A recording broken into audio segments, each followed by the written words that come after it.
Assalamualaikum warahmatullahi wabarakatuh. Alhamdulillahi rabbil alamin. Innal hamdalillah nahmaduhu wa nasta'inuhu wa nastaghfiruh wa na'udzu billahi min shururi anfusina wa min sayyiati a'malina. May yahdihillahu fala mudilla lahu wa man yudlil fala hadiya lahu. Asyhadu an la ilaha illallah wahdahu la syarika lahu wa asyhadu anna Muhammadan abduhu wa rasuluh. Rabbi ishrah li sadri wa yassir li amri wahlul 'uqdatam min lisani yafqahu qawli, amma ba'd. Jemaah pengajian yang dirahmati oleh Allah, insyaallah pada kesempatan malam hari ini kita sambung ngaji kita ayat per ayat dari surat Al-Baqarah, dan insyaallah malam ini kita akan belajar dari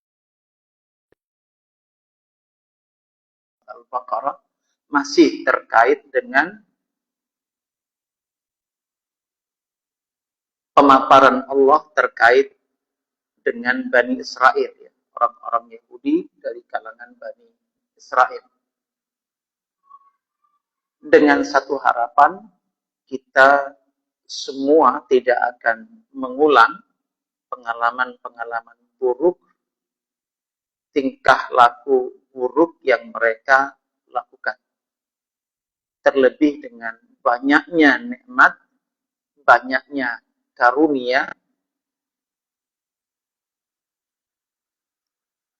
Allah mengutus dua orang nabi dari kalangan keturunan Nabi Ibrahim, tertuju kepada bangsa Arab dan non-Arab. Dua orang nabi, Nabi Ismail dan Nabi kita Muhammad SAW. Sementara Allah mengirim kepada Bani Israel saja belasan orang nabi. Hanya tertuju kepada Bani Israel. Belasan orang nabi. Tertuju kepada orang Arab dan non-Arab. Nabi Ibrahim punya keturunan yang nabi kurang lebih ada 20 orang. 2 orang tertuju kepada bangsa Arab dan non-Arab, termasuk Ungaran Timur. Ya, termasuk wilayah Ungaran Timur. Sementara kepada Bani Israel, Allah mengirim berapa tadi? Kurang lebih ada 18 orang nabi tertuju kepada mereka. Tetapi bahwa mereka tidak mensyukuri karunia-karunia itu, sebaliknya mereka malah mengkufuri. Kita mendapatkan doa di dalam surat Al-Fatihah, ihdinas siratal mustaqim siratal ladzina an'amta 'alaihim ghairil maghdubi 'alaihim. Pada kalimat ghairil maghdubi 'alaihim tertuju kepada siapa? Kelompok yang dimurka oleh Allah Subhanahu wa taala adalah kepada orang-orang Yahudi, ya, orang-orang Yahudi yang banyak kufur. Banyak kufur. Nanti Yahudi yang beriman ketika Nabi kita Muhammad SAW diutus, mereka akan bergabung dan mengikuti ajaran yang dibawa oleh Nabi kita Muhammad SAW. Terjadi pada masa Nabi, sejumlah orang-orang Yahudi akhirnya masuk Islam. Pada pertemuan yang lalu saya sampaikan pengalaman dakwahnya Syekh Abdul Qadir Jailani. Beliau sebagai satu pribadi mengislamkan tidak kurang dari 5.000 Yahudi dari jajaran para ulama. Dari jajaran para ulama. Di era kontemporer, ya, ada seorang anak muda namanya Jad di Prancis. Setelah dia masuk Islam, juga ibunya yang berasal dari agama Yahudi, dia mengislamkan kurang lebih angka yang mirip dengan yang diislamkan oleh Syekh Abdul Qadir Jailani di Prancis saja, dari kalangan orang-orang Yahudi. Ya, Bapak Ibu dan jamaah sekalian yang dirahmati oleh Allah Subhanahu wa taala, banyaknya sikap kufur mereka ini yang butuh kita waspadai.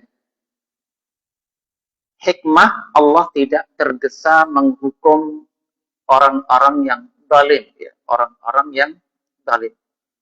Karena memang bukan maksud Allah mencipta manusia untuk dihukum.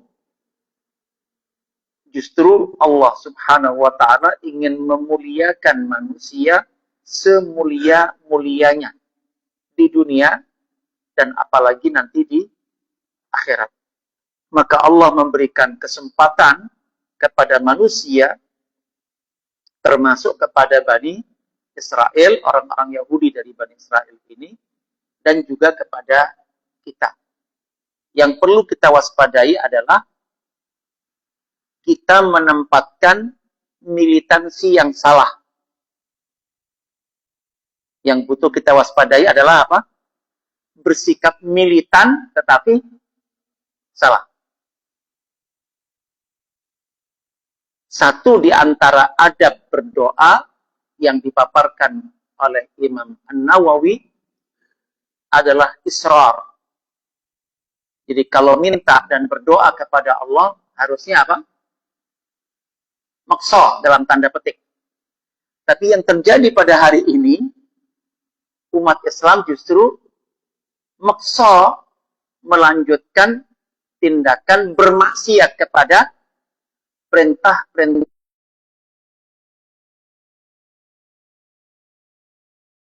salah. Jumlah kita besar. Berapa jumlah umat Islam sekarang? Lebih dari angka 2 miliar. Tetapi hampir tidak punya bobot berarti. Kenapa? Karena kebiasaan israr, militan tetapi bermaksiat. Militan tetapi apa? Bermaksiat. Yang paling banyak dimaksiati oleh umat Islam hari ini adalah tugas dari Allah dan tugas dari Rasulnya, talabul ilmi. Apa talabul ilmi?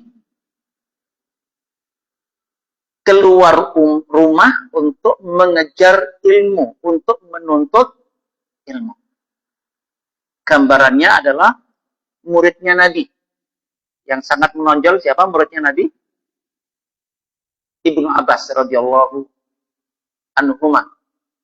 Ibnu Abbas ini mendapatkan doa spesial dari Nabi untuk dijadikan oleh Allah sebagai ulama di bidang agama dan lebih khusus spesialis di bidang tafsir.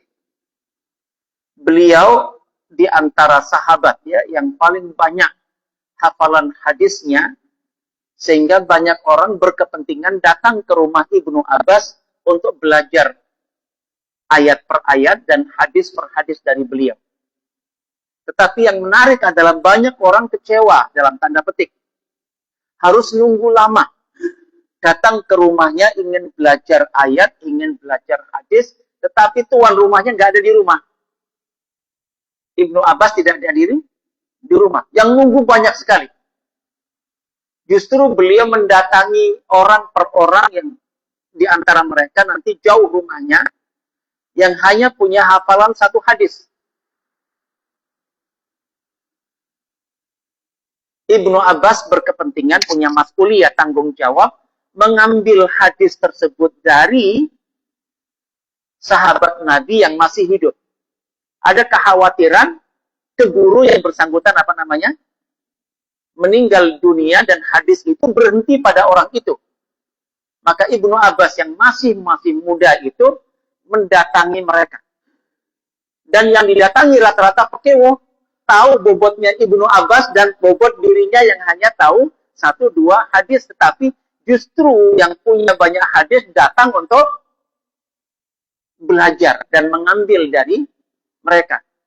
Hampir terulang. Kenapa tidak engkau kirim pesan kepada saya bahwa engkau membutuhkan apa yang ada dalam diri saya akan datang dengan suka. Mau jam berapa, mau kapanpun siap ya untuk mendatangi Ibnu Abbas. Tetapi Ibnu Abbas mengatakan, saya yang butuh. Butuh untuk apa? Menyebarkan hadis-hadis Nabi kita Muhammad SAW yang diantaranya nanti itu merupakan tafsir dan penjelasan dari ayat-ayat Al-Quran yang beliau dipersiapkan oleh Allah Subhanahu wa Ta'ala memang untuk hal tersebut. Nah, talabul ilmi inilah Bapak Ibu yang banyak kita langgar. Standar bahwa kita menuntut ilmu itu apa? Apakah kita keluar rumah dan datang ke pengajian itu talabul ilmi? Harusnya talabul ilmi itu ada tema tertentu yang ingin kita pahami tentang penjelasan Allah. Dan itu nanti ada pada ayat. Kalau kita benar talabul ilmi, maka kita berkepentingan untuk mendapatkan ayat mana, ayat apa, di tema apa, dan tafsirnya seperti apa ayat tersebut. Begitu pula tentang hadis Nabi kita Muhammad SAW. Yang terjadi di kita saat ini, yang paling seru kalau ustadznya ngelucu ya. Dan paling mudah diriwayatkan nanti ya. Gimana pengajiannya? Alhamdulillah ustadznya lucu. Bukan tentang jelaskan ayat apa, bukan jelaskan hadis. Padahal talabul ilmi adalah mengejar ayat yang disampaikan. Mengejar hadis yang disampaikan. Kenapa? Karena ada langkah berikutnya.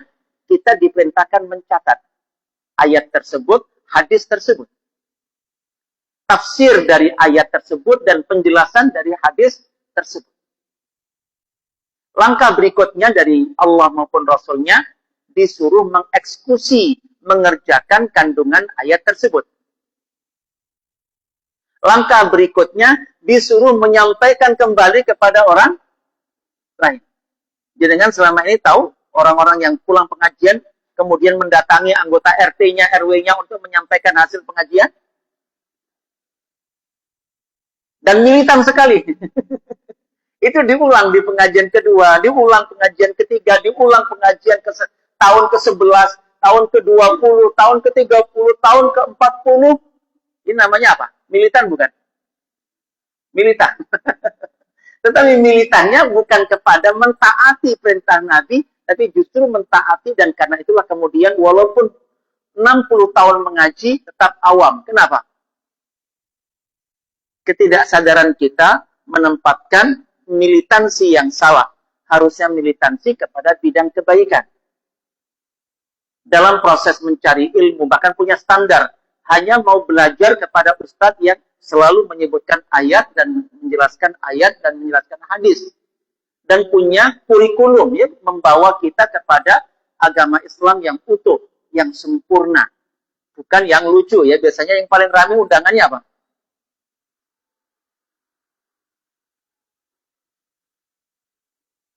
Hari raya kemarin sempat saya diundang. Acara halal bihalal. Tapi dengan syarat harus lucu. Saya bilang enggak. Jenengan salah orang. Jenengan salah orang menghubungi. Kalau ini saya tunjukkan kepada si A, si B. Jenengan tolong dihubungi. Dengan saya jangan nyari yang lucu. Ya. Perhatikan jamaah sekalian yang dirahmati oleh Allah terkait dengan tema ayat kita. Ada sebuah hadis dari Nabi kita Muhammad sallallahu alaihi wasallam, an Abi Hurairah radhiyallahu anhu qala, diriwayatkan ya oleh Abu Hurairah, sahabat Nabi yang hanya ketemu dengan Nabi 4 tahun kurang. Abu Hurairah bertemu dan masuk Islam di tahun ke-7 Hijriah. Tahun ke-7 Hijriah. Tetapi dia menjadi sahabat dengan jumlah hafalan hadis terbanyak. Abu Hurairah hafal dan meriwayatkan lebih dari 5.300 hadis. Padahal ketemu dengan Nabi hanya berapa? 4 tahun kurang. 4 tahun kurang. Qala, beliau berkata, qala Nabi sallallahu alaihi wasallam, Nabi Muhammad sallallahu alaihi wasallam bersabda, ma minal anbiya nabiyyun. Tidak ada satu orang nabi pun dari seluruh nabi yang pernah diutus oleh Allah, dan totalnya seperti yang dikabarkan oleh Nabi, ada 124.000 nabi yang pernah diutus oleh Allah Ta'ala. Tidak ada satu pun nabi dari 124.000 nabi itu, illa u'tiya ma mithlahu amana alaihi bashar. Kecuali diberikan oleh Allah mukjizat, yang maksud diturunkannya mukjizat kepada para nabi itu adalah menjadi alasan mereka, umatnya, mempercayai nabi ini. Jadi bukti bahwa dia nabi adalah membawa apa? Mukjizat. Wa innama kana alladhi utitu wahya. Dan sesungguhnya saja mukjizat utama yang Allah Subhanahu wa taala berikan kepadaku adalah wahyu. Auhahullahu ilaih, yang diwahyukan oleh Allah kepadaku. Wahyu berupa firman-firman Allah. Dan cukup menarik jamaah sekalian, Allah sendiri memberikan penegasan tentang isinya wahyu itu apa. Maksud dan tujuan Allah menurunkan wahyu kepada Nabi Muhammad SAW, dan kemudian Nabi Muhammad menyampaikan kepada umatnya secara utuh. Tidak ada satupun ayat yang tidak dijelaskan oleh Nabi.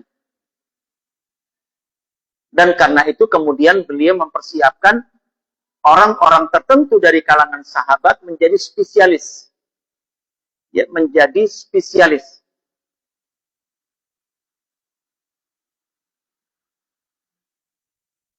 Dalam satu penggal hadis qudsi, Allah berfirman, "Ata'i kalamun."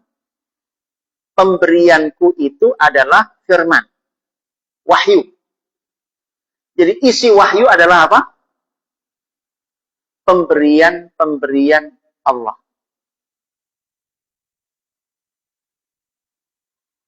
Bapak Ibu, kapan kita mendapatkan satu pemberian Allah yang sangat besar? Dimulai dari barang siapa membaca satu huruf dari Al-Quran, dikasih berapa? Satu kebaikan. Satu kebaikan dilipatkan jadi 10. Dapat berapa? 10. Ini huruf. Yang kedua, dalam hadis riwayat Muslim, jika kita pelajari satu ayat, kandungan satu ayat, petunjuk Allah yang ada dalam satu ayat, maka kita diberikan oleh Allah yang lebih mahal, yang lebih baik dari satu ekor onta yang paling gemuk. Ada kambing, domba, kibas ya. Ada sapi, ada kuda, ada onta. Yang paling mahal di kalangan orang Arab dari hewan-hewan ini yang mana? Onta. Kata Nabi, jika kita pelajari kandungan satu ayat di Masjid Al-Ikhlas, maka kita pulang dengan membawa yang lebih baik dari satu ekor unta yang punuknya paling tinggi, yang paling gemuk, yang paling tinggi. Dan Nabi menginginkan kita mempelajari 2 ayat. Maka kita pulang membawa berapa? Yang lebih baik dari 2 ekor unta yang paling gemuk. Wahyu. Ayat per ayat menjadikan kita sebagai penerima karunia. Apa ikala pemberianku itu adalah firman.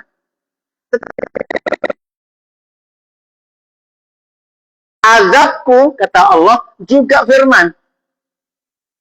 Jadi ketika kita mau mempelajari ayat per ayat, kita mendapatkan pemberian.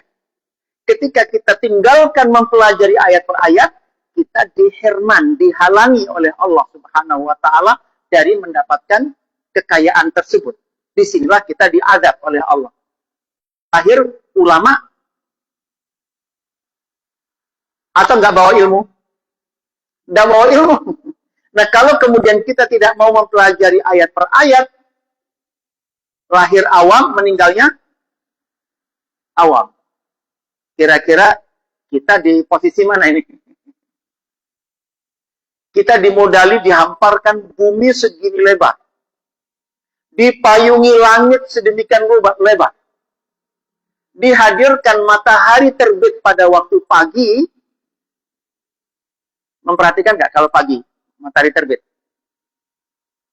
Yang jenengan tunggu apa? Kata Nabi, tidak pernah satu hari pun matahari terbit kecuali di kanan dan kirinya didampingi 2 orang malaikat. Tidak pernah sehari pun, sekalipun matahari terbit kecuali di kanan kirinya ada 2 orang malaikat untuk menyampaikan seruan. Yang seruan ini didengarkan oleh seluruh makhluk yang ada di bumi. Kecuali 2 jenis makhluk. Siapa itu? Jin dan manusia. Selain jin dan manusia, semua mendengarkan. Jadi ada seruan bersamaan dengan terbitnya matahari. Dan kita mendapatkan bocoran apa yang disuarakan oleh 2 malaikat ini. Ayyuhan nas, halummu ila rabbikum. Wahai manusia semua, segeralah kalian merespon seruan-seruan Rabb kalian. Segeralah. Fa innama qalla wa kafa khairun mimma kathura wa alha. Sungguh harta yang sedikit tapi cukup. Sedikit tapi apa? Cukup. Jangan kalau dengar kalimat sedikit membayangkan angka berapa itu? Dunia dengan segala isinya di mata Allah tidak lebih dari satu sisi sayapnya apa? Lalat. Nah, kalau jenengan dengar dikit itu kira-kira berapa? Ini harga dunia dengan segala isinya di hadapan Allah, di mata Allah tidak lebih dari apa namanya? Satu sisi, bukan 2 sisi dari sayapnya lalat. Nah, kalau jenengan sesungguhnya harta yang sedikit dan cukup, kira-kira jenengan bisa nyebut angka berapa? Sedikit dan cukup itu. Saya ketemu di Solo satu orang yang merasa cukup ketika bisa nuntaskan membangun 100 masjid sebelum meninggal dunia, bukan urunan, dibiayai sendiri. Jadi 100 masjid dibangun sendiri. Saya ketemu di Sulawesi satu orang yang bertekad membangun 1000 masjid sebelum meninggal dunia. Sebagai bentuk syukur kepada Allah, bakti kepada kedua orang tua, dan bakti kepada Ibu Pertiwi. Jangan pernah merancang berapa masjid. Dibangun oleh anak pertama, dibangun oleh anak kedua, dibangun, kita pernah mendoakan anak? Apa di antara doa kita untuk anak-anak kita? Sekedar jadi jamaah masjid atau yang membangun masjid? Boleh nggak kita mendoakan anak-anak kita? Mereka lah yang akan membiayai pembangunan masjid, bukan urunan. Jalur sedikit saja, tapi cukup untuk membangun 100 masjid.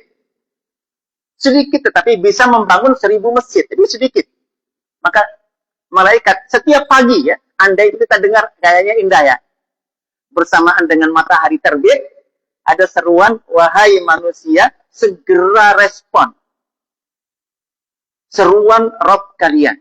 Sesungguhnya harta yang sedikit tapi cukup. Jadi ada kalimat apa namanya? Sedikit tapi cukup. Untuk membiayai berbagai proyek kebaikan di seluruh penjuru dunia. Itu lebih baik daripada yang banyak tetapi melenakan. Banyak tapi apa? Melenakan. Saya pernah mendapatkan cerita ya dari teman, seorang ustadz di Jakarta, karena pergaulan dia di jajaran orang-orang apa namanya, itu ada orang yang uangnya diibaratkan nggak ada seri nomornya. Saking apa? Banyaknya. Pagi itu judi di kota mana di dunia, siang di kota mana, atau bahkan duhanya judi di kota mana lagi di negara berbeda, nanti duhurnya judi di kota lain lagi, asarnya judi di mana lagi, asarnya nanti judi di negara mana lagi. Itu saking apa namanya?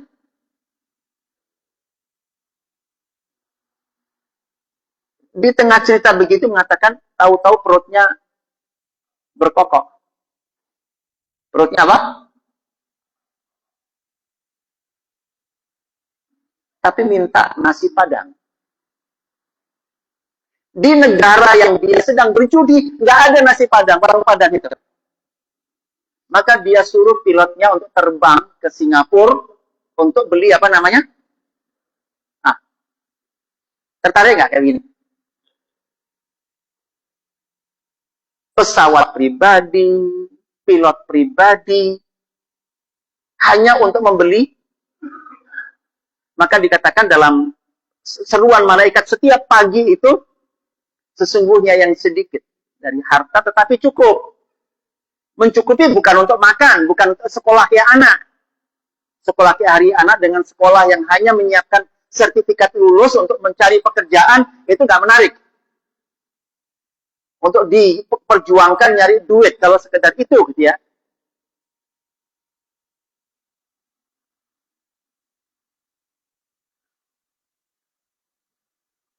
Saya berharap kita semuanya dijaga oleh Allah SWT dan dilindungi oleh Allah Subhanahu wa Ta'ala.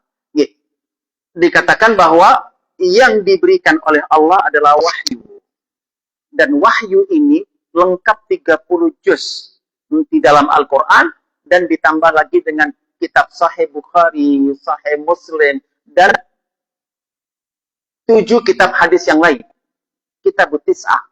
Yang semua bersumber dari wahyu Allah Subhanahu wa Ta'ala, selagi dia hadis yang sahih dari Nabi kita Muhammad sallallahu alaihi wasallam. Semua berisi atau berisi hirman, penghalangan. Sehingga orang benar-benar nggak punya apapun ketika nggak mau belajar tentang itu, dia nggak akan bisa mendapatkan apa. Tadi ketika dipelajari tafsirnya, berapa harganya Pak? Satu ayat lebih mahal, lebih baik dari 1 ekor onta yang paling gemuk. Ketika dibaca di dalam salat, satu ayat itu, tadi berapa ayat dibaca Ustaz? Jeda. Berapa ayat tadi yang dibaca?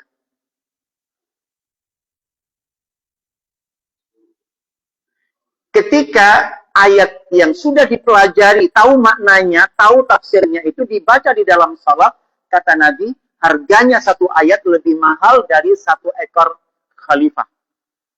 Dalam bahasa Arab, khalifah di sini adalah unta betina yang bunting tua dengan tambahan sifat idham siman, yang paling besar dan paling gemuk.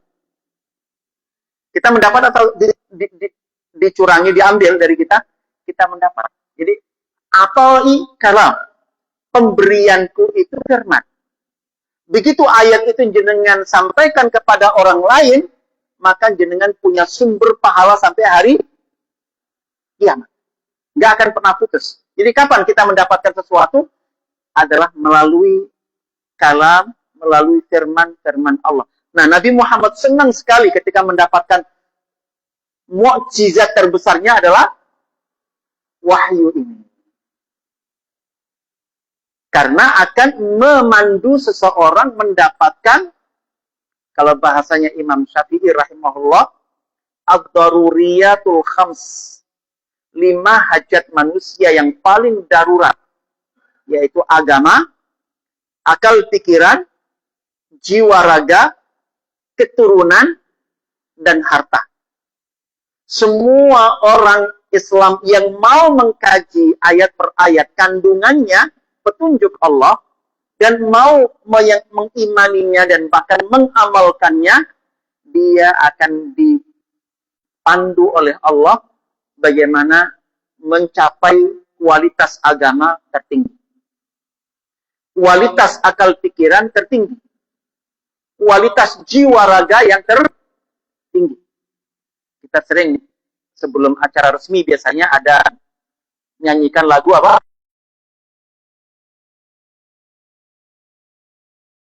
Tontonkan kalimat bangunlah jiwanya, bangunlah untuk, apakah selama ini menjadi target kehidupan kita sehari-hari?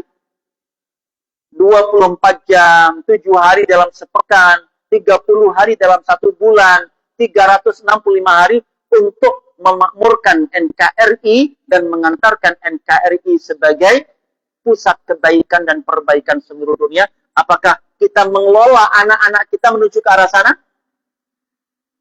Apakah kita mengelola pembangunan ekonomi kita ke arah sana? Sejatinya harusnya ke sana. Melalui wahyu, maka dikatakan oleh Nabi, bagi mereka yang sadar bahwa tidak ada pintu lain untuk mendapatkan karunia terbesar kecuali melalui wahyu, baik dalam Al-Quran maupun sunnah Nabi kita Muhammad sallallahu alaihi wasallam. Fa'arju an akuna aktsarahum tabi'an yaumal qiyamah.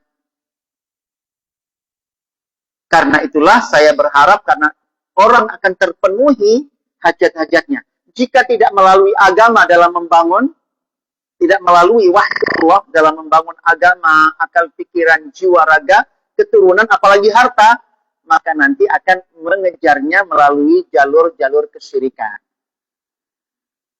Jadi di lingkungan masyarakat yang nampaknya hubungannya dengan wahyu lemah, nanti kesyirikan itu laku. Kesyirikan itu menyebar. Karena tuntutan. 5 bangunan ini hajat darurat.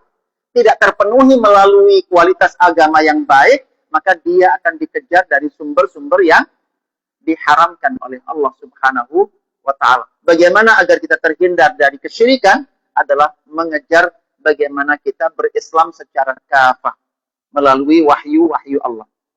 Penjenengan perhatikan, Isya jam berapa? Sudah ada? Monggo. Oh, belum.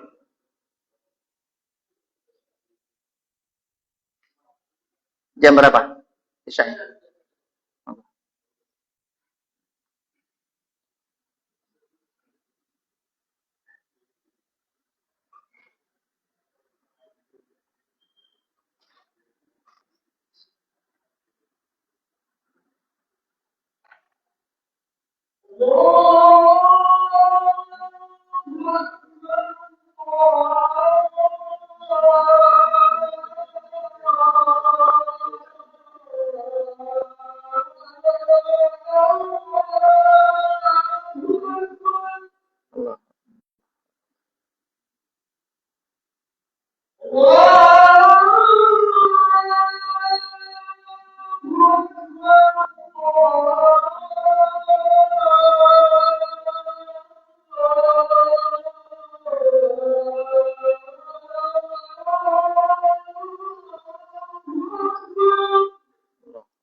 A'udzu billahi minasyaitonir rajim. Wa laqad ja'akum Musa bil bayyinat. Summa takhattumul ijla min ba'dihi wa antum zalimun. Wa laqad, dan sungguh telah datang kepada kalian, ja'akum, Musa, Nabi Musa alaihissalam, bil bayyinat, dengan membawa bukti-bukti, mukjizat-mukjizat yang sangat jelas,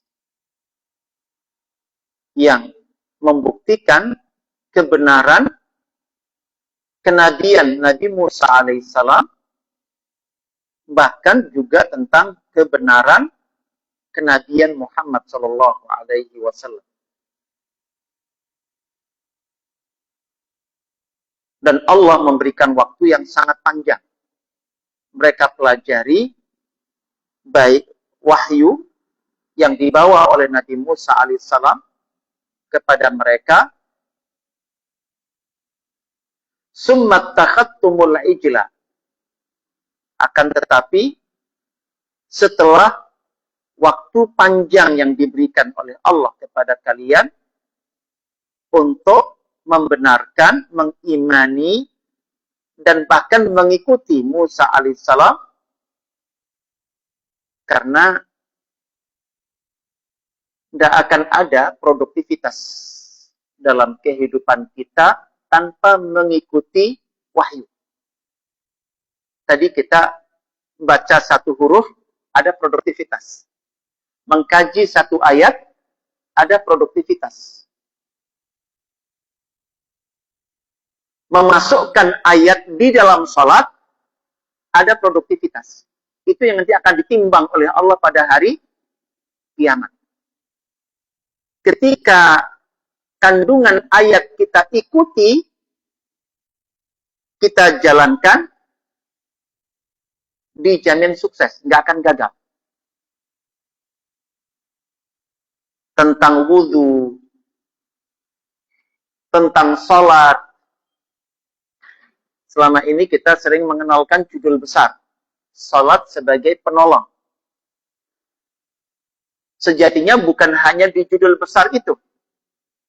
Salat itu dari takbir sampai salam, itu ada pemberian-pemberian Allah Subhanahu wa Ta'ala yang banyak sekali.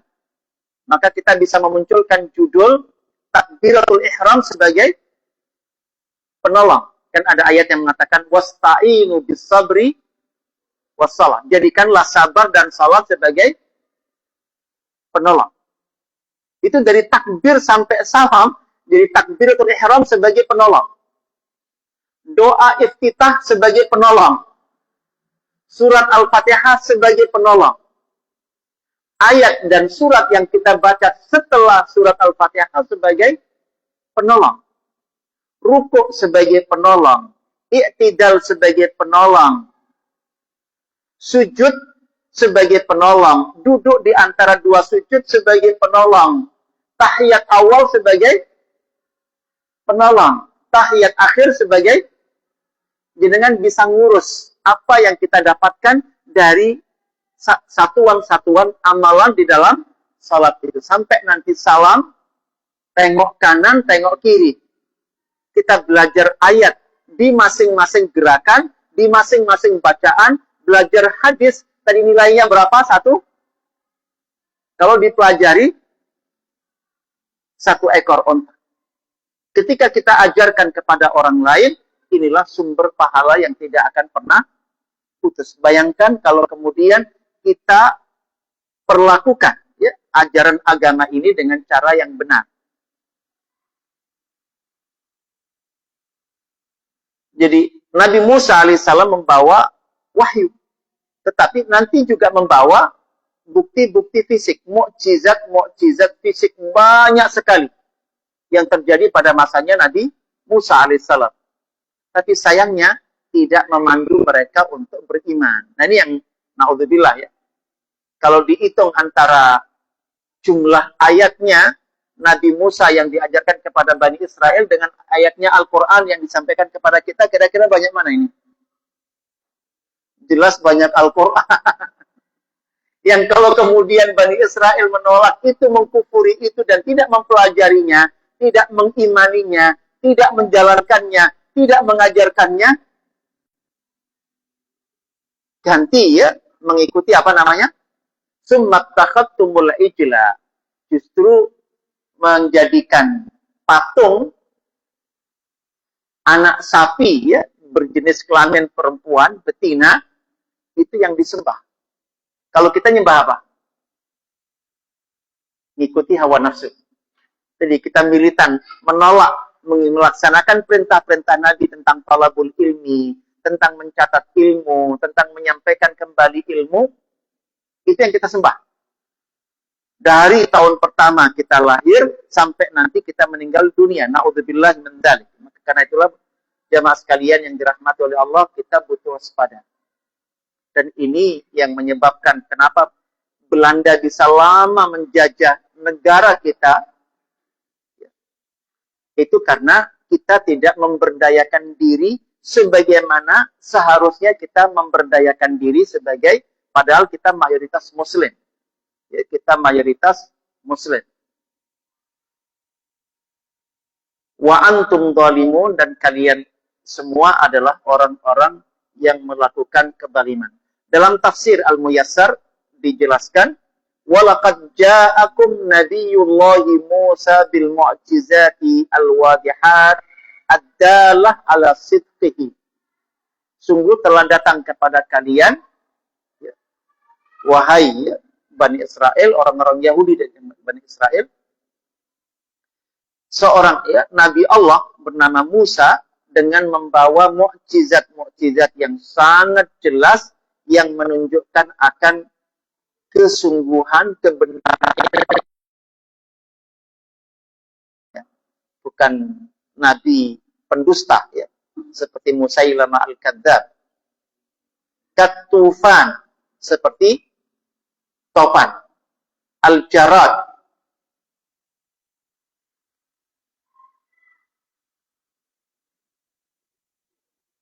belalang, kumal,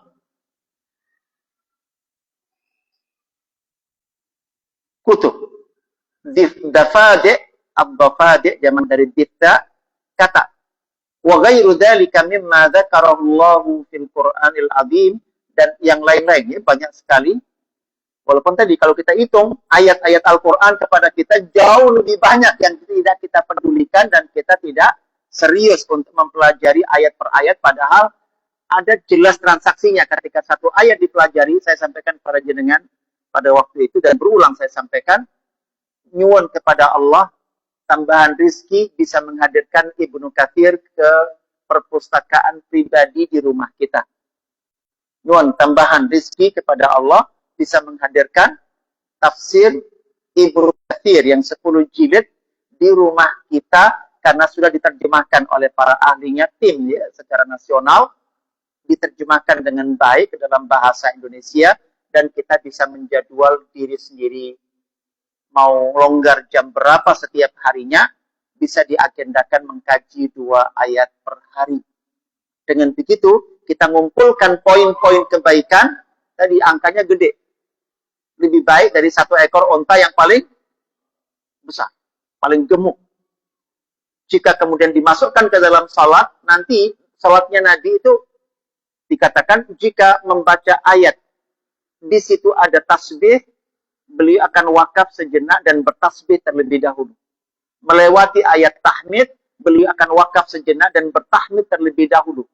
Ketika melewati ayat atau membaca ayat di situ ada kebaikan dunia maupun akhirat, akan wakaf sejenak dan menyempatkan minta kebaikan tersebut.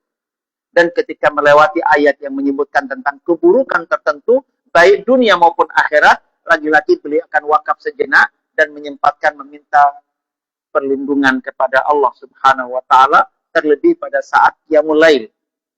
Terlebih pada saat apa namanya? Qiyamul lail. Seperti yang diriwayatkan oleh Ibnu Mas'ud, oleh sahabat-sahabat yang lain ya. Beliau sempat dalam 1 rakaat membaca Al-Baqarah sampai selesai. Nyambung An-Nisa sampai selesai. Nyambung Al-Imran sampai selesai. 3 surat berturut-turut. Dan bacaannya tidak cepat. Diulur-ulur, dipanjang-panjangkan. Dan masih dengan perlakuan tadi itu, ketika idza marra bisu'alin sa'ala wa idza marra bita'awudin ta'awwadha. Jadi mensikapi ayat-ayat yang dibacanya. Nah, itu dihargai 1 ayat dibaca, 1 ekor. Dan kebayang nggak? Tadi masjidan membaca 1 ayat, selesai, cenggelek di sebelahnya dengan 1 ekor khalifah. Onta betina, bunting tua yang nanti akan jenengan tuntun bawa pulang. Ayat kedua, sapi bunting kedua. Ayat ketiga, 1 ekor onta bunting ketiga. Jenengan mengharap imam pendek atau panjang bacaannya. Kalau ada ya transaksi seperti itu, kira-kira pendek atau panjang?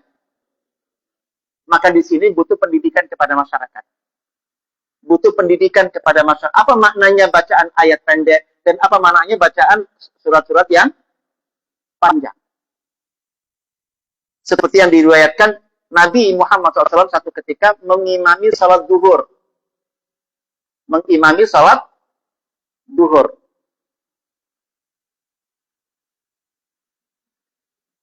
Seorang sahabat meriwayatkan, waktu duhur itu, muadzin sudah iqamat. Jadi iqamat salat sudah dikumandangkan. Artinya, jamaah segera seorang di antara kami malah butuh buang air besar. Maka dia keluar rumah bukan untuk ke masjid, tapi untuk apa? Dan buang air besarnya di Baki, ya, di makam Baki sekarang ini. Selesai buang air besar, pulang ke rumah mengambil air wudhu. Baru nyusul ke masjid untuk bergabung dengan salat jamaah. Kira-kira kalau di Al-Ikhlas masih ketemu jamaah atau sudah selesai?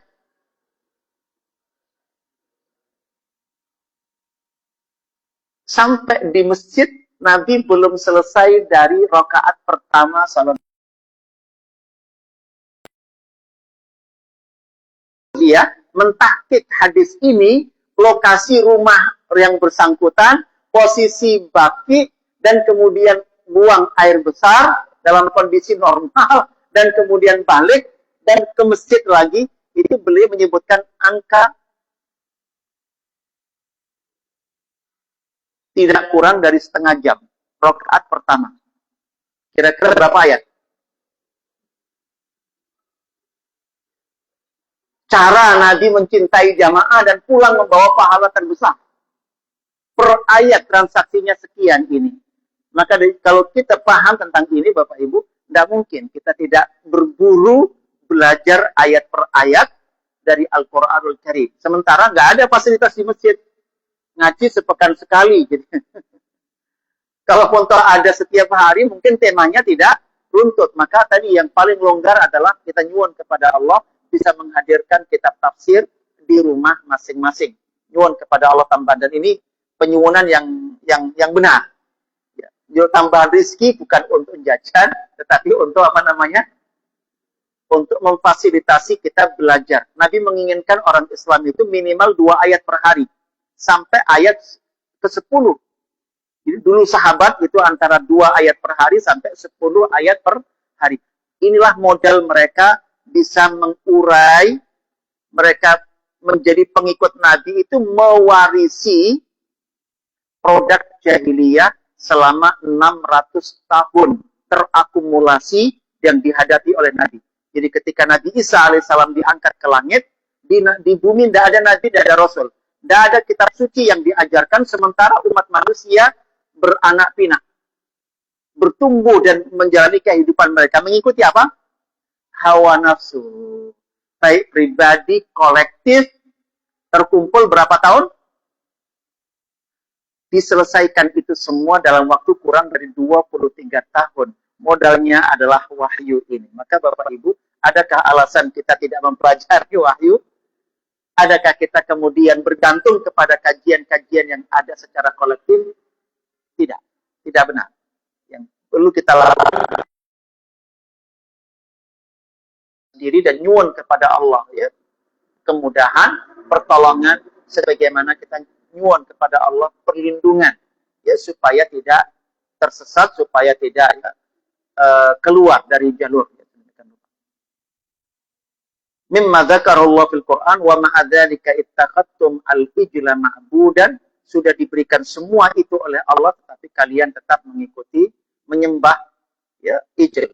Ba'da dhahabi Musa ila miqati rabbih, itu terjadi ketika Nabi Musa mendapatkan panggilan dari Allah Sinai. Kita ketika ditinggal, pada awalnya diundang 30 hari, tetapi kemudian disempurnakan oleh Allah menjadi 40 hari. Wa antum mutajawizuna hududallah, dengan itu kalian semua melampaui batasan-batasan yang telah ditetapkan oleh Allah Subhanahu wa taala.